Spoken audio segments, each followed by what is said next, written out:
তাইলে পূর্ণাঙ্গভাবে ইসলামে প্রবেশ করতে হবে, মানে সব কিছু মানতে হবে। তার মানে জিকির মানে সব কাজে স্মরণ, যে ঘুম থেকে ওঠার পর আবার ঘুমাইতে যাওয়া পর্যন্ত যা যা করতেছেন সবই আল্লাহ খুশি হয় এইভাবে করলে, এটাই জিকির। মানে এই যে খাওয়ার সময় সব কিছুতে একটু স্মরণ করা, খাবার সময় বিসমিল্লাহ বলে খাইতে হয়, তাই না, এরকম। তো যাই হোক, তো যখন আমার সোল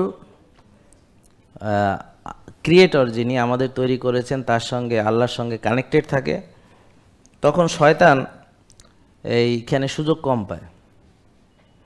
তো তখন আপনার শরীর এবং আত্মা একসঙ্গে থাকে, যুক্ত থাকে, আর নাইলে দুইটা দুই দিকে হাঁটে। তো চাওয়া একরকম, করা আর এক রকম হয়,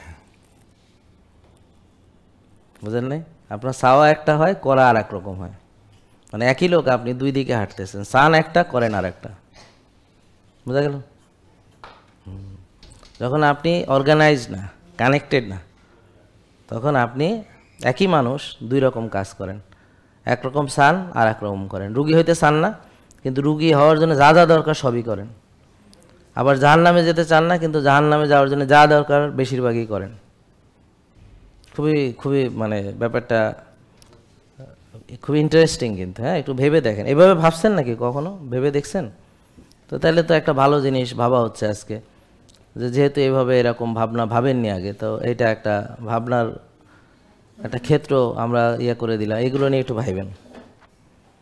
আর অনেকের জ্ঞান আছে কিন্তু ইচ্ছা শক্তি নাই, ব্যায়াম ভালো জানে কিন্তু বিছানা থেকে উঠতে মন চায় না, মানে অলসতা তাকে ঘিরে ধরেছে। কেন? কারণ সে অনেক দিন অলসতার প্র্যাকটিস করেছে। কারণ সে মনে করেছে পৃথিবীতে সুখ মানে হইল কাজ কাম নাই, এটাই সুখ। ধরেন মেয়েটার ভালো বিয়ে দিয়েছে, 3টা লোক আছে, বাসায় হেল্প করে, কাজের লোক, ওয়াশিং মেশিন আছে, কাপড় ধোয়া লাগে না, ডিশ ওয়াশার আছে, হাঁড়ি পাতি মাজা লাগে না, বুঝতে পারছেন? এয়ার কন্ডিশন আছে, গরম লাগে না, লিফট আছে, সিঁড়ি পাওয়া লাগে না, হ্যাঁ, গাড়ি আছে, হাঁটা লাগে না, মেয়ে সুখের সাগরে ভাসতেছে। তো এটাই আমরা সুখ বলতে বুঝি আকাইম্যা হয়ে থাকা, কোনো কাজ কাম নেই, মানে সে সুখী। জেকে লাইফস্টাইল, ওষুধ মুক্ত সুস্থ জীবন।